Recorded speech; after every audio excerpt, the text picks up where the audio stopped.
She said her ex needed her more. I just handed her the car keys and watched it all burn. The night she told me it was over, there was no thunder, no shouting, no tears, just the sound of the ceiling fan spinning above her words like a slow knife. I think we should just be friends. My ex needs me more right now. Her voice was soft, too soft, like she was practicing empathy for a funeral she caused.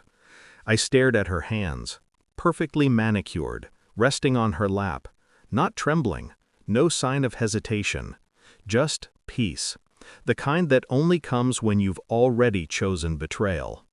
For a moment I wondered if she even noticed how quiet I'd become, how every inhale was measured, how my mind had already begun dismantling the version of her I once loved. The words didn't hurt, not immediately. They simply unlocked something, a hollow space inside me that felt free. So I smiled, calm, controlled, and I said, "Then you should go."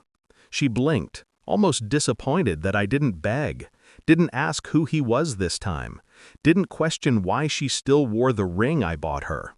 But I had already stopped living in that moment. I was somewhere else entirely, where endings weren't spoken, they were built. It started 3 months before that night. The late texts, the weekend yoga retreats, the new perfume she said was a gift from a friend. I noticed everything, every careless detail, not because I was suspicious, because I had learned to listen to silence. Silence tells the truth long before lips ever do. Her phone used to ring openly on the table.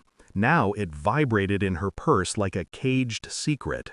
She'd say, "You're being paranoid. He's just a friend. Don't ruin what we have." Funny thing, people who are loyal don't need to remind you of it. One evening she came home late, her lipstick smeared slightly at the corner, a small bruise on her neck, half hidden beneath her scarf. I remember touching it, gently, pretending curiosity. "That's new," I said. "Oh, just hit myself with the hair straightener," she replied. I nodded and smiled again. That smile was the moment everything changed. It was no longer love, it was documentation. Every lie, every gesture, every breath stored away. For later. I never confronted her, not once. You don't interrupt a liar while they're digging their own grave. Instead, I collected truths. Phone records, hotel receipts, even her Google Maps history, carelessly synced to our shared laptop. I saw the pattern. The same location, a cabin near the lake, always on weekends when I worked late. I remember sitting in that darkness, staring at the glowing screen, feeling nothing. No rage, no heartbreak, just the quiet realization that love had died long before the affair began. I called the cabin office, asked for a reservation. Same weekend, next door. The clerk hesitated. "You know there's already a booking under her name." "Yes," I said, voice steady. "I'm aware." The weekend came. She kissed me on the cheek before leaving, said she'd miss me. I almost laughed. I followed her.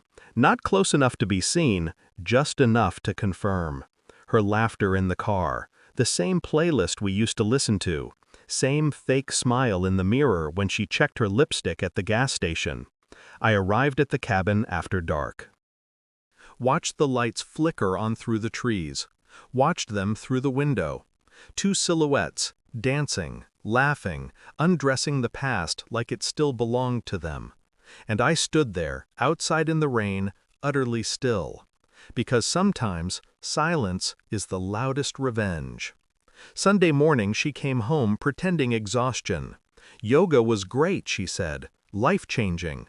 I poured her coffee, black, just how she liked it.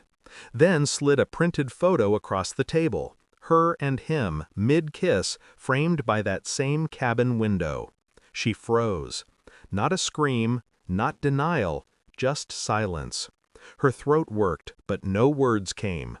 I could almost hear the gears in her mind breaking apart, trying to understand how I knew, trying to gauge how much I knew. I didn't raise my voice. Didn't call her names.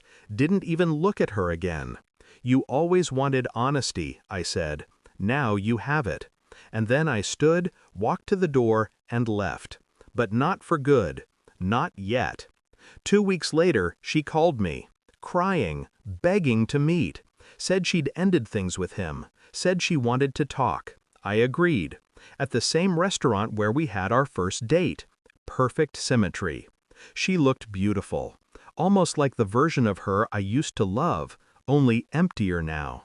Her smile was forced, trembling, the kind of smile people wear when they realize they've already lost. "I made a mistake," she whispered.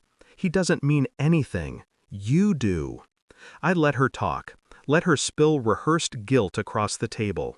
And when she reached for my hand, I handed her the car key instead. "You left this at my place," I said. Confusion, then recognition, then horror. Because it wasn't her car key. It was his. I'd taken it from the cabin that night, left it in her glove box where his wife later found it, after I mailed her the photos. Her lips parted, but no sound came. Her mascara bled into the napkin she gripped. "You didn't," she tried to say. "I did," I replied. "You wanted to live in lies. I just showed everyone the truth." I stood up, left the ring box on the table, empty. And as I walked out, I heard the sound of her sobbing fade into the hum of the city, swallowed by the noise she once created. I didn't block her number, didn't delete the messages. I just stopped reading them. Weeks passed. She moved out of the apartment. I heard from a mutual friend that she quit her job, that he left her too, that her life was falling apart. I felt nothing. Because when you lose someone who lied to you, it isn't a loss, it's subtraction. Some nights, I still pass that restaurant. See other couples holding hands under the soft yellow lights. It doesn't hurt anymore. Just reminds me of the lesson I learned too late. That love without truth is just performance. And the moment the act ends, the silence is deafening. She said her ex needed her more. Maybe she was right, because I was done needing anyone. I slipped the last reminder of her, a small ring, scratched and cold, into the river, and watched it vanish without a sound. How could you do this?